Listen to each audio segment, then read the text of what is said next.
How are you? All right. The gate was 7.26 million. The attendance was 18,186. Highest grossing live event in arena history. Highest grossing MMA event in California history. Fight of the night was Lemos and Dern. Performance of the night was Zhang, Topuria, and Hernandez. They all won $50,000. Congrats to them. Dana, you just laid out the numbers there. Obviously, you've made a commitment to the Honda Center moving forward. An amazing week, an amazing fight night. I guess just first off, your thoughts overall on this fight week and tonight. Yeah, it's good to be back. This arena's been very good to us for a long time, and we like the guys who run this place, and we look forward to doing it. They have big plans for around here, too. They're building an experience here, so happy to be back with these guys. Capped off by an incredible main event, Ilia Topuria. Man, he seemed to be the enemy all week long, but now it seems like a star. I mean, we're hearing these chants outside this venue right now. I mean, what are your thoughts on him as a champion? Yeah, no, listen, a lot of questions going into this thing. You know, never been in a main event like this, never felt the heat, the pressure. He couldn't have looked any better. Against a Volk who looked really good, too. That fight was heating up. They were exchanging. Topuria looked solid, man. Very solid. Yeah. Ilia immediately said, hey, he wants to go to Spain to do this. You had mentioned Spain before it was on the radar. Does that become an immediate priority? I want to go to Spain, too. We're going to Spain. Yeah. You think his first title defense will be there, or is that too soon to make happen? No. Yeah. If there's a venue available for us, we'll be there. I love it. Alexander Volkanovski, a great champion, right? He mentioned maybe a rematch. What do you think? I mean, he's given rematches. This was a pretty decisive result. But, you know, he's been a great champion, given rematches along the way. What do you think? Is he deserving of a rematch, or is that not? I don't know yet. Just happened. I'm not even thinking about that right now. Yeah. A couple other ones real quick. Robert Whittaker, an amazing performance from him tonight as well. Both guys. I thought they both looked good. Costa, so durable, man. So big, so durable. That front leg, it was almost disfigured. It was so nasty. He stayed in there, kept swinging, kept getting kicked in the leg, kept moving forward, stayed in the fight. Both guys look solid. Yeah. When you have your matchmaker meetings, will Robert be in your title discussions? I mean, is he right there? I mean, obviously he's had some losses to the champs and that sort of thing, but a former champion. I mean, do you feel like he's at least in the discussion for a number one contender type fight? Of course he is. I mean, the former champion himself looked good tonight against a big, strong, durable guy who you could tell was motivated and wanted to win. We've had some weird history with Costa, but when you look at the Rockhold fight and then you look at the fight tonight, Costa comes to fight, man. When you can get him in here, here comes the fight. Yeah. Last one, I know you don't make fights, but Merab Dvalishvili, Joe Rogan said it. But I mean, he's got to be next, right? I mean, O'Malley and Cheeto, he's got to be that for the winner. Yeah.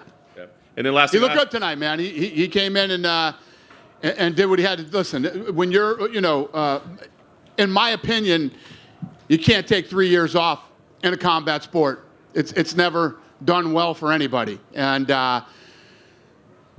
Cejudo, looked great in the first round. Thought he started to gas out in the second round. Merab just got stronger as the fight went on. Yep. Last thing, I'll just ask you about the UFC 300 main event. You talked about all the drama that it took building up to it and all the options you looked at. Why did you settle on what you settled, and what are your thoughts on the fight? I wouldn't say that I settled. Decided on. It's an apology.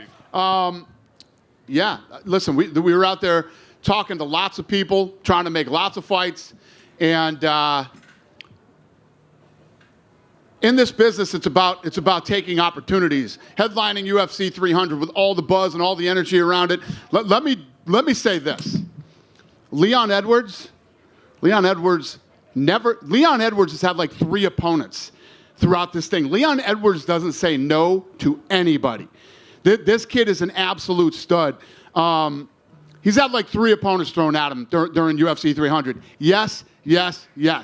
Was willing to take on anybody, man. Kid's an absolute stud. Leon, thank you. Much respect. Dana, going back to the guys that haven't taken that opportunity to get on the headline of UFC 300, why was that? Were they asking for too much money? Did they feel they had... No. This was not about money. It was all about timing. We got 3 killer cards in a row, and in this business, you have injuries and all kinds of other bullshit that goes on behind the scenes. And we've been talking about 300 forever, and we were just trying to make the best fights that we could possibly make. We had 2 more fights to make, and we were trying to put on 2 badass fights. So these 2 guys are it. I mean, I'm sure if you saw the video, I walked through who they both are, what they've both done. Both guys are hungry. They both want it. No way that fight sucks. In the past, we've seen for UFC 200, for Conor Aldo, we've seen these like epic trailers, sort of movie trailers. Do you think we could see one of them come back for 300? Say that again? In the past, for big events like Conor versus Aldo, you had them walking down the streets of Las Vegas. Do you think we could get one of those trailers for 300? No, I have to, now that you said it, I guess, right? I got to figure something out. You're welcome, everybody. Thank you. And, this week you went viral for your new dislike of podcasts. Is there no point anyone asking you to join those again? Yeah, please. You know where I'm at with the podcast. I feel like fucking Jordan Peterson every time I turn on Instagram. I'm on a fucking podcast. Yes. No more podcasts, please. Podcast it out. By the way, did Rob and Costa get a bonus? You mentioned how good that fight was. Did what? Did Rob and Costa get some extra money for their fight? They did not. They did not. Okay. We gave out 3 performance bonuses and a fight of the night. We'll kick them something, though. We'll take care of them for you. You're welcome. Buenas noches, Dana. Por aquí. Hey, how are you? How are you? Quería saber, question in Spanish, quería saber qué valoración hace de la actuación de Ilia Topuria y si cree que puede ser la siguiente superestrella de la UFC.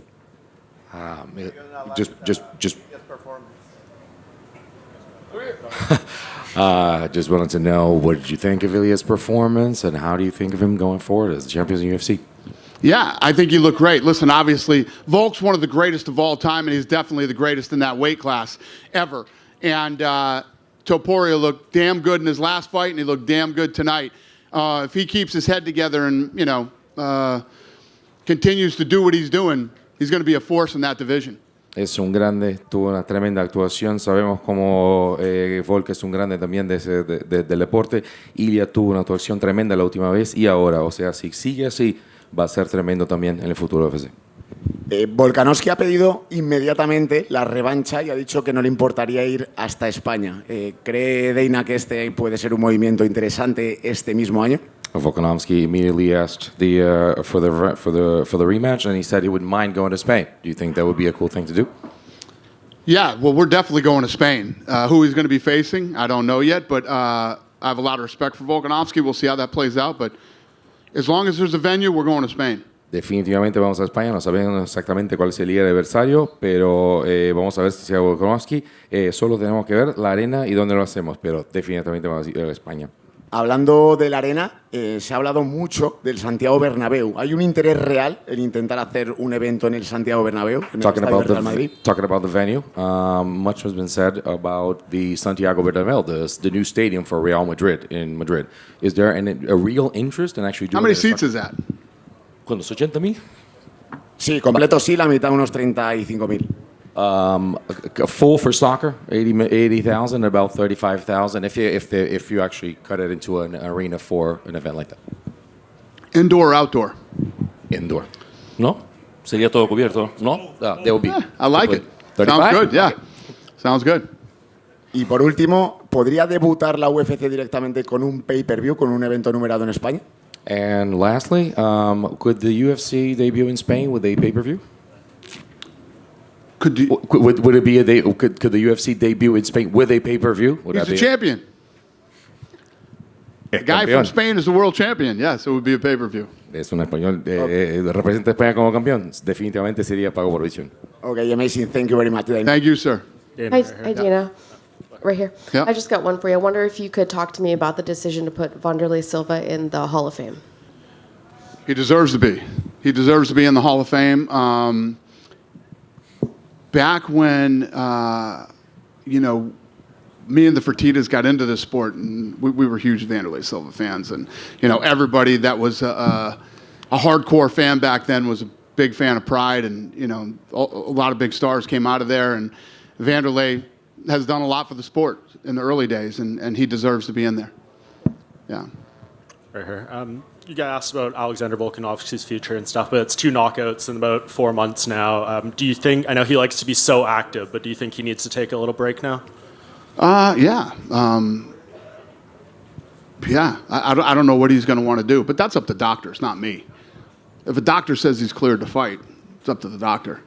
I don't determine, whether he's healthy enough to compete. Doctors do. And you heaped a lot of praise on Leon Edwards there for his willingness to fight at 300. Yeah. What happens now? He's not going to be on the card, so is he wanting to fight soon? Are you trying to get him at 301 or 302? Yeah, listen, the guy's willing to fight 3 different opponents, and obviously if it was for UFC 300, it's 3 nasty opponents. This guy doesn't care. He'll fight anybody, and, think about this. We call, and we're talking about UFC 300, you're going to headline, you're going to fight this guy. Then we call back and say, the fight that's going to happen. You're going to fight this guy, right? And then the third time we call and change opponents on him again. It's just crazy. And this guy could care less.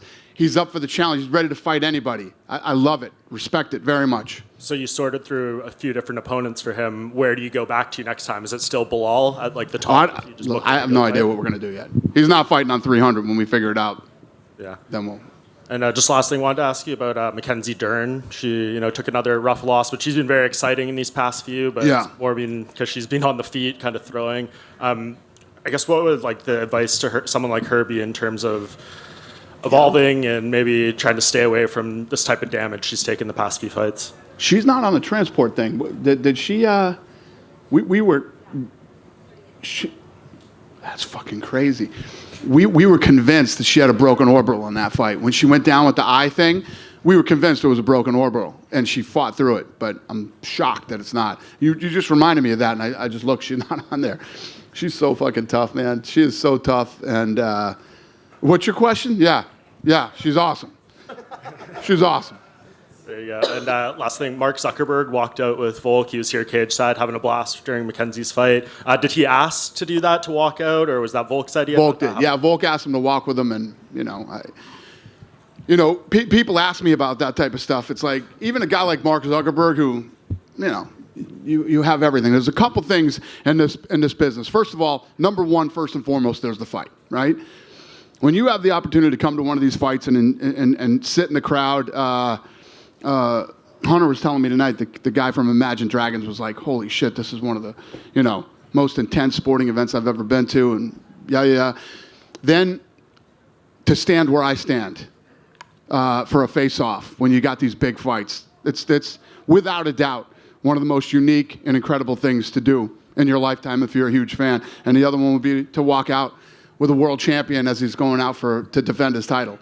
So no matter how much money you have, no matter what you have in life, it's one of those very unique, amazing things if you get the opportunity to do it. Yeah, and his passion for the sport is obviously very genuine. I know he's dealing with the knee recovery and stuff, but he said he wants to do an MMA fight. I know the Elon thing is in the past, but if he wanted to do that, is that something you would want to work with, or does he need to fight, somewhere lower level? I don't know. I know he wants to fight, and he loves this sport. I mean, this guy loves this sport. He's super passionate about it. He brings fighters out all the time to train with him and stuff, and everybody in this room knows this, or most of the people in this room anyway. When you get into this sport, it's fucking fascinating the way this pulls you in. When you think about the people that Habib didn't even make it to the locker room and Putin was on the phone. Valentina Shevchenko meets with the president of her country every time she goes back there. The royal family in Abu Dhabi. The list goes on and on of the people that these powerful, extremely wealthy people that just fall in love with the sport. When you get close to this thing, it just sort of sucks you in, and it you just fall in love with it. So when I see people like that, like Zuckerberg, love this thing as much as they do, it's fun. It's awesome. You done with me? Dana over here. Yeah. To your left. Yep. Or to your right, I'm sorry. Okay. Hi. Hi. Throughout the entire promotion, Ilia Topuria was saying that he is not going to give any of the top guys a shot at the title if he were to win that, and he's been kind of chasing. That's awesome. Great to hear. He's been chasing this Conor McGregor fight, which seems a little unrealistic. Well, what can you promise to the fans who want to know what's really next for Topuria? You know how this works. You fight all the best in the world. He just won the title. He looks like a guy who could be one of the all-time greats. You got to clean out that division, and once you do, then you start figuring out what's next. How do I challenge myself? And if Conor McGregor, I don't know if we ever see Conor McGregor at 145 pounds again. If you had told me right here, right now, tell me if you think it'll never. I don't think it ever happens, but everybody wants to fight Conor. He's kept saying at any weight, so obviously I'm sure Conor probably has other ideas of his return. But another Irishman on this card, Ian Gary, didn't really have a nice performance, pretty listless by most regards. What do you make of his performance tonight? What do you mean by listless? Just judging by the crowd's reaction and the way the fight unfolded. So what do you mean? Talk to me. What did you hate about that fight? Just what? Oh, he's back there. Hey, Ian. This guy thinks your fight sucked tonight. He wants to know my opinion on your fight sucking tonight.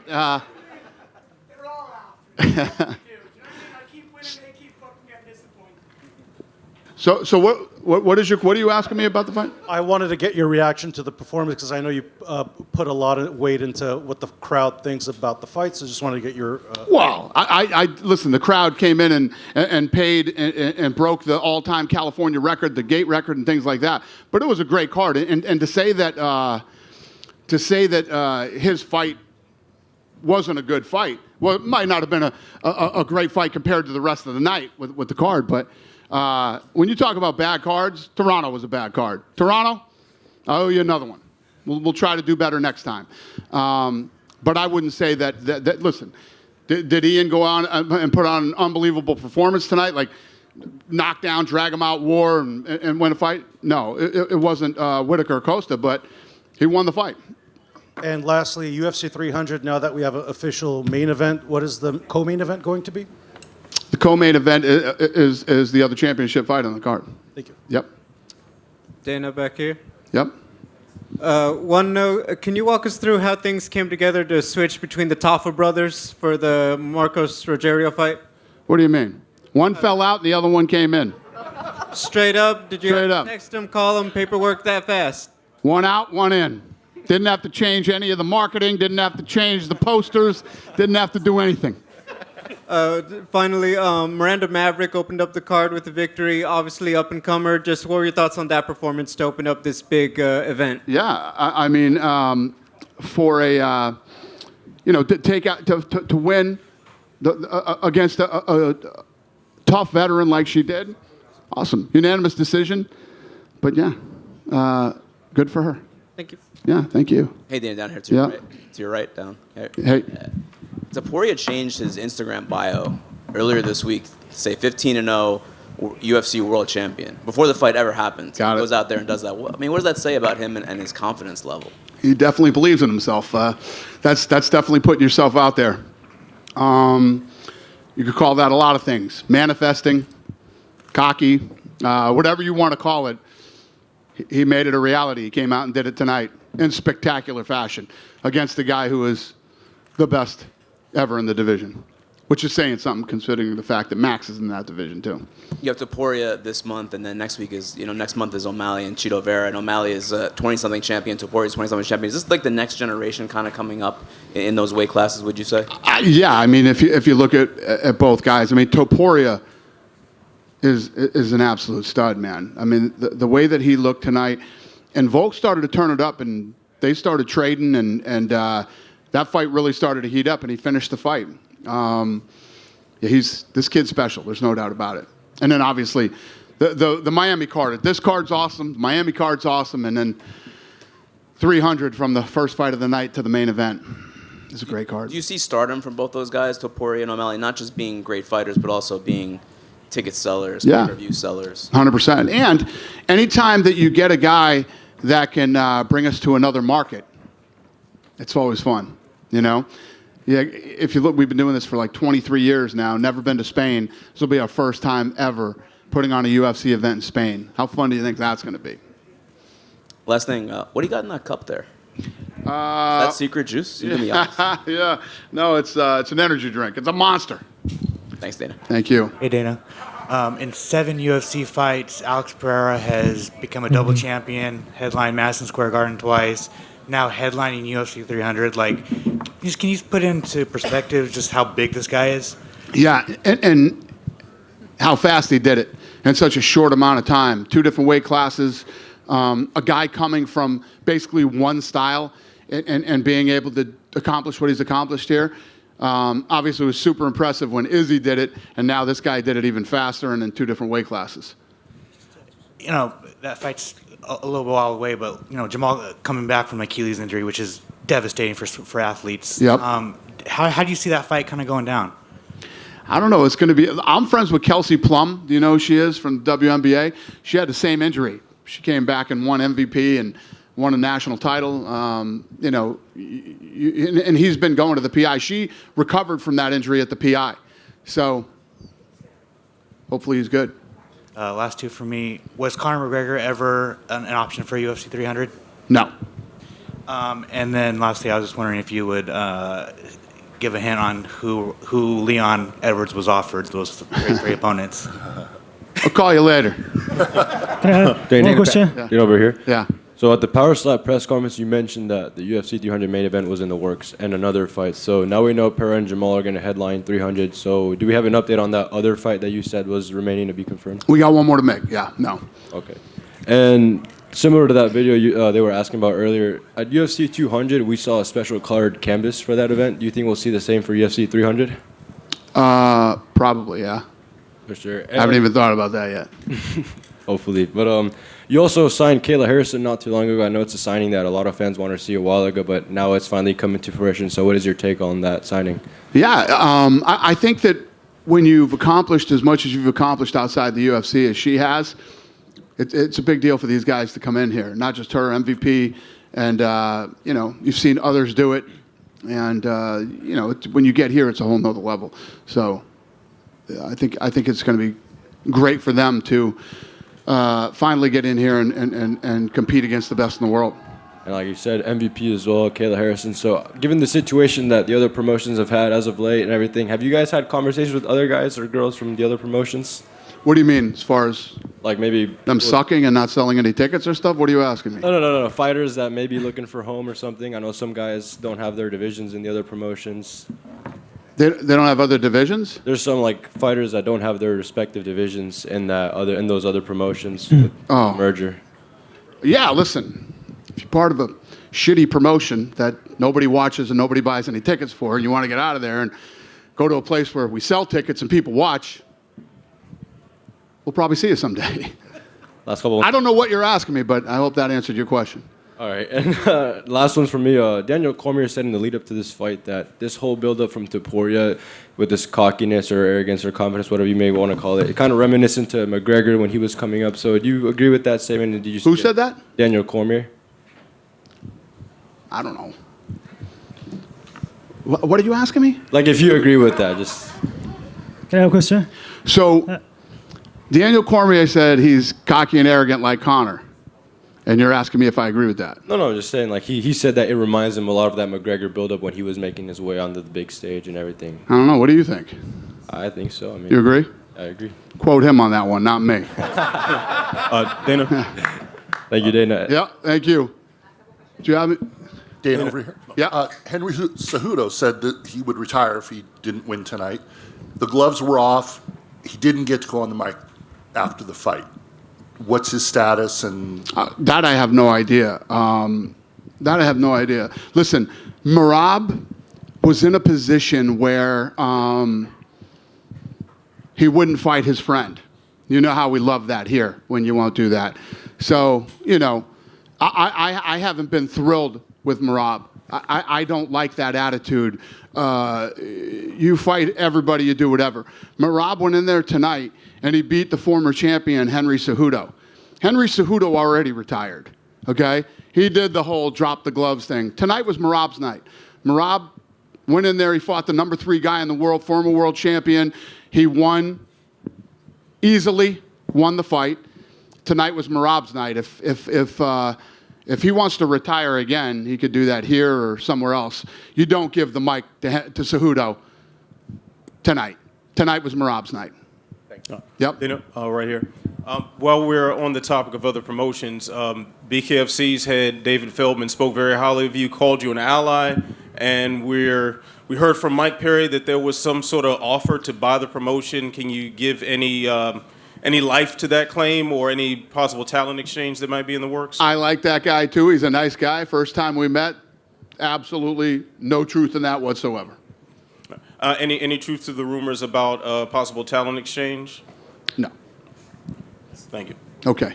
Dana, you mentioned that now you guys have the option to go to Spain several times, but you also have the option to go to South Africa, apparently, because you have a champion there. So can you kind of give us a little insight on how you prioritize these new markets? Because at this point, you have multiple places to go with multiple new champions, and does Spain suddenly leapfrog South Africa and the whole African continent, trying to put that together? We're going there, too. Just a matter of time. I mean, you know, people have been anticipating. No, yes. We'll go. We're going. You're brilliant. You're fucking brilliant. Yeah. Great question. That's the answer. Right over here, Dana. Yes, sir.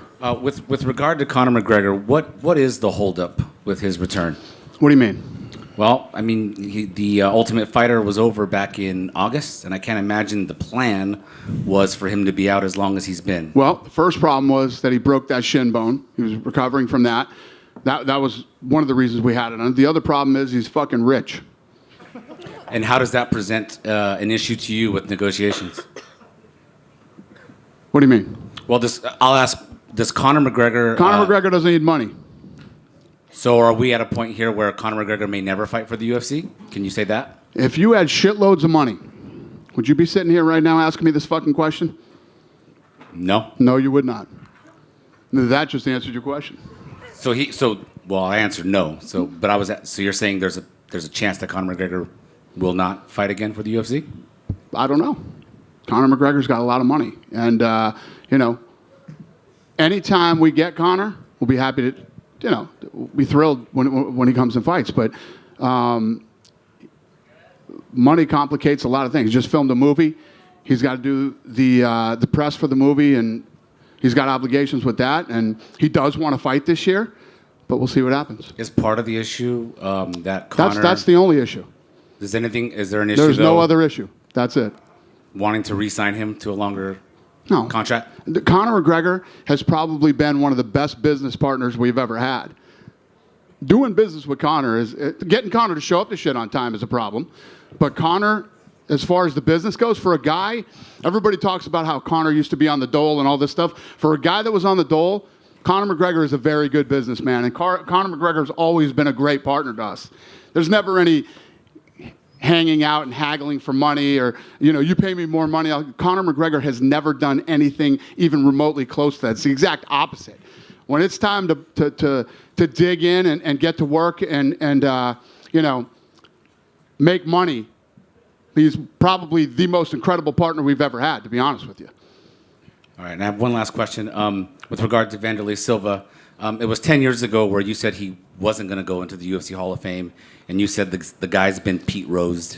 So I'm just curious, what has changed? What went into changing your mind there? You're not really somebody to change your mind on a stance like that. Yeah, I've been in so many beefs with so many people that I didn't even remember that till you just told me. You said there's going to be no Hall of Fame. The guy's been Pete Rosed. This was after he left, and it's a good thing I forgot. Critical. It's a good thing I forgot. It's a good thing you forgot. Exactly. All right, thank you. Yep. Huh? Good? Good night. Go ahead, sir. What's up? I talked with Mirav today, and he said that he could fight next month. Is this possible to Mirav back of the UFC 299 main event? Yeah. He talked to Merab, and he said that Merab didn't no injuries or anything. He could be fit. He's fresh to fight next month. Is it a possibility he's a backup?